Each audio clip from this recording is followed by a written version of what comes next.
My last video got more views than usual, so I'm just kind of nervous right now. I feel like Mr. Beast. Hi everyone, my name's Jay. I am your host today. I'm a literary fiction writer, and I'm writing a book that I call the Shark Book on the internet. It is about a friendship. Are you compelled? Yeah, it's about two best friends. They live in the Florida Keys. They're shark divers, and if you saw my last video, it's going eerily well. I hit my stride. I love my book so much, and I feel like I'm writing it the way it's supposed to be written. And I hadn't felt like that for a long time. I'll get more into the actual writing process, but I have two updates to start the video. Number one, as you'll know, if you just watched 5 seconds ago, I call the book The Shark Book. However, I thought of the actual title the other day at work. I was in a TK class, Children Everywhere, and I was just walking around thinking thoughts, and then it just came to me, this title. I'm not going to say it. I'm sorry. I know that's very annoying. My thought is that when I get an agent, I will announce like, oh, I got an agent and they're representing, and then I'll probably announce the title then. In general, what I can tell you about the title is that it is, I guess it's symbolic, and it feels very literary, and it was inspired by a lot of my favorite literary fiction books. I was just thinking about those titles and like where they came from, and it's never something super specific. Like the Shark Book obviously was not going to work. It just feels like it feels right for a lot of reasons thematically. And who have I told so far? I've told my sister. She said, yes, girl. And then I told Kay. I have a writing call with a lot of the girls later today, so I'll probably tell them as well. Yeah, so I thought of a title, which feels great. And I looked it up on Goodreads. There is no book called this, so I need to hurry up and write this. And then also another thought that I've been having is that I feel like I already have sophomore slump, and I haven't even written my first book yet, but I was just thinking, and I'm like, I love my book so much, as we've discussed. I can't really imagine writing another book that I love as much as this one. And like, I can imagine writing books that are as good as this one, but this book just has everything I love. It has sharks in it, it has fruit, it has summertime, it has a male friendship, which I don't know why therapists comment down below, but I've always loved. That's been my favorite relationship to watch and read. And so I'm like, oh my God, this is the best thing I'm ever going to write. I really should savor this moment. I mean, I think it's good for the book you're working on to be your baby while you're working on it. And I'm sure when I'm working on another book, I'll come to love it. But I feel like this book always deep down is going to be my favorite thing I've ever written. And I really hope not, because I don't want it to be downhill from here, but I already feel that sophomore slump. Yeah, okay, I'm going to write. Welcome to the vlog, everybody. I hope you have a really, really, really good time.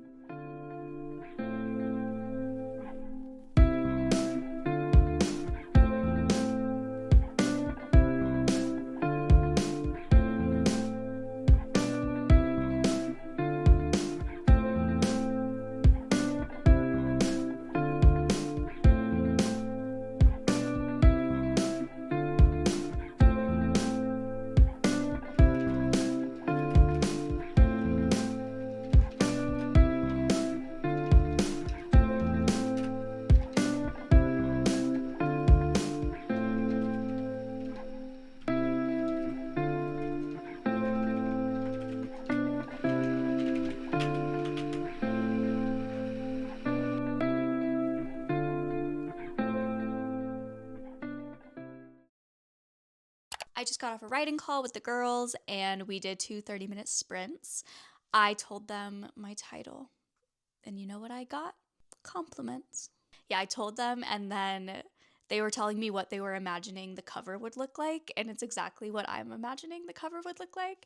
And what's in my head is actually getting out onto the page, and people are seeing it and seeing what I want them to see. So yeah, it was just very validating. I love my girls. They're very encouraging. Two 30-minute sprints, like I said, I'm working on a little vignette. I was just trying to set the scene. Well, during those two sprints, it's a nighttime scene, and they're sitting on a dock, and I was just trying to set the perfect tone. Yeah, It's slow and steady. All of my writing is slow and steady, but I feel like I got some good stuff done. And I wanted to talk a little bit about my experience ever since I officially switched to these vignettes that I'm doing. Okay, this might be confusing for the one person who has like really been following along my vignette journey. When I first started revising this book, I mentioned how the first version of the book had a couple sections that were written fully in vignettes and how those sections were always my favorite. So then I was like, oh, I'm going to write this whole book in vignettes. And then that was always my intention. But then when I started writing the first section, the vignettes grew into scenes and they were not vignettes anymore. And I didn't really clock that. So I was like, I knew it wasn't turning out how I wanted it to, but I didn't really understand why. And now I do understand that I was not writing in vignettes. I was just writing somewhat short scenes. And now that I'm fully embracing the vignettes, I'm finding that I love doing it because my book is a literary fiction book, like I said. And if you heard the pitch in the beginning, I just said it's about a friendship, which is true. There are things that happen, there are plot points, but it's not like a story, in that sense. So knowing that nothing really happens, vignettes are great because before, the problem I was having was like I had a conversation that I wanted the boys to have, or I had like an idea that I wanted to get across. And then I was like, okay, I guess I have to write a whole scene surrounding this. And not every idea needs an entire scene. I knew that. So I was losing some ideas because I was like, okay, this doesn't warrant an entire scene, kill your darlings. But I don't want to kill my darlings. I want my darlings to live. I just want them to be very short. So I just feel good because I'm getting all of the points across and I'm highlighting all these moments in their friendship. But if they're sitting and watching TV and they have a little conversation, I don't need an entire scene where I describe them watching TV. I can just say they were sitting on the couch watching TV and then the conversation happens and then we move on with our lives. And I just love it.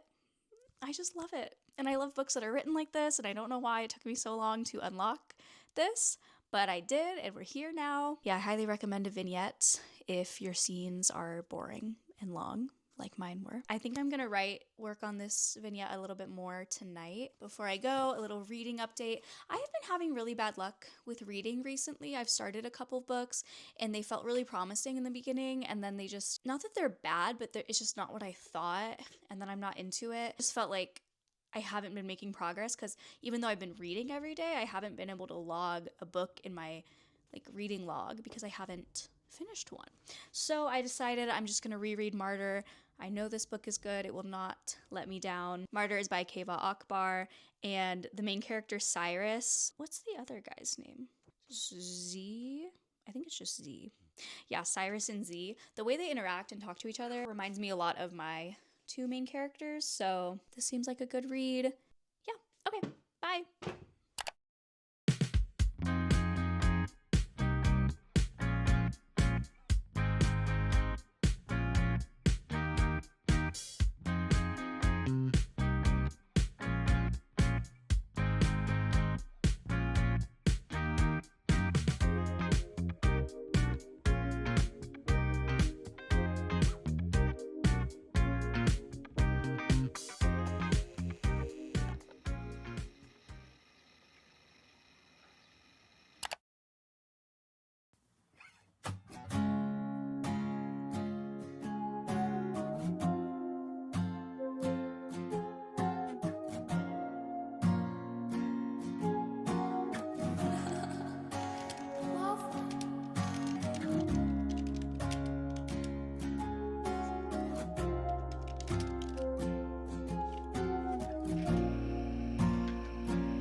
I'm just popping in for like 2 seconds because I don't have a lot to say, but the vignette that I was talking about yesterday, it was probably like 200 words.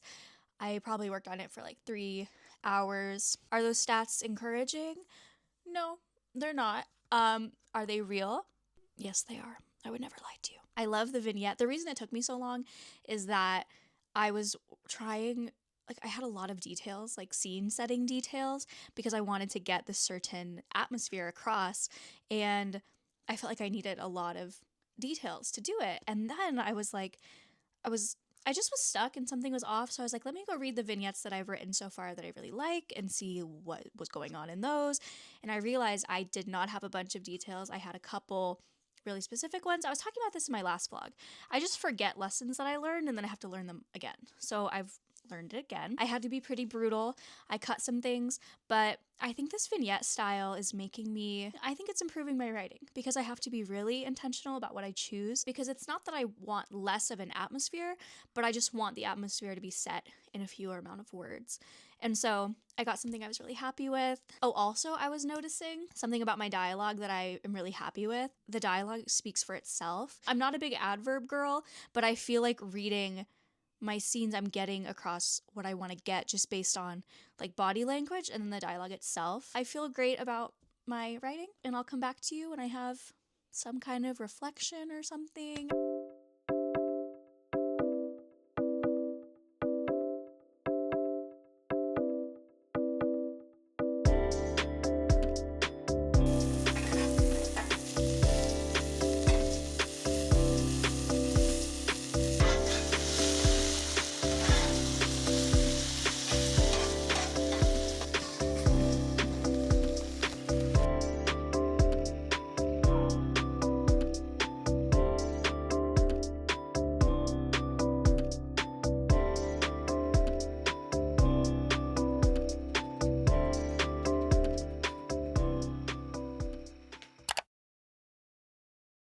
The vlog is coming to an end.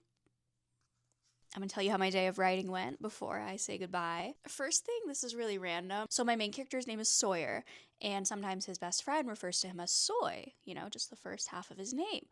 But obviously the first half of Sawyer's name would be S-A-W. But on paper that would look like saw. So then when I want his best friend to call him Sawyer, I'm just writing soy, like a soybean. And I don't like that. Like he's like, his best friend isn't calling him soy. Like, these are the things we have to deal with when our medium is words. Comment down below if your character is also named Soy. What else? Oh yeah, I was writing a scene today. It was really awesome. My main character, Soy, as we've discussed, is not a perfect individual. He does some really questionable things, but like, it's all justified. Not all, but like a lot of it is. But whatever, he's always making mistakes. And his best friend is a little more on the surface good, maybe likable. I think he's usually more so in the right. But in this scene, his best friend is kind of in the wrong. And I think it's exciting. It makes him feel more like a real person. And I don't even think the reader will be mad at him at all because he's just so lovely. They'll probably just be like, we forgive him. What else did I want to say? Oh yeah, I was thinking, because I've been watching my lovely friends. Oh my gosh, look who posted. Ryan and Kay, amazing. But I was watching Ryan's vlog, and she is really close to finishing her book in her vlog right now, and she has note cards with all the chapters, and she's like, you know, I'm getting to the end, and it's very concrete. Like, she can tell how far she is from the end.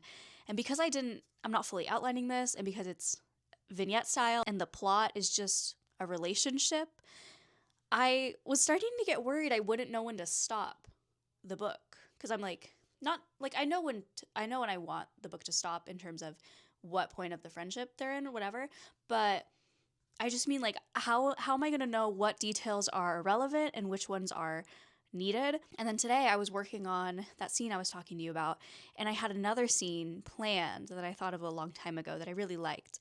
And unfortunately, I was like, these are the same, essentially. They're very different, like setting the conversation is different, but the idea behind them both was the same.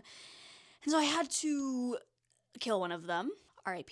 But then I was like, okay, I will know when to stop the book, because once I'm thinking of vignettes that are doing the same thing that another one does, then I know I've developed the friendship as much as I have wanted to. So yeah, as long as every vignette is revealing something new about the relationship and overall the relationship is progressing and changing, it will be totally fine. I have a writing date with Louise tonight. I will see if I can remember to vlog that. If I don't, just imagine like a really cool girl and she's like writing a movie. that's who I was riding with today. Thank you for watching this vlog. If you like it, please wire me $1 million. Thank you.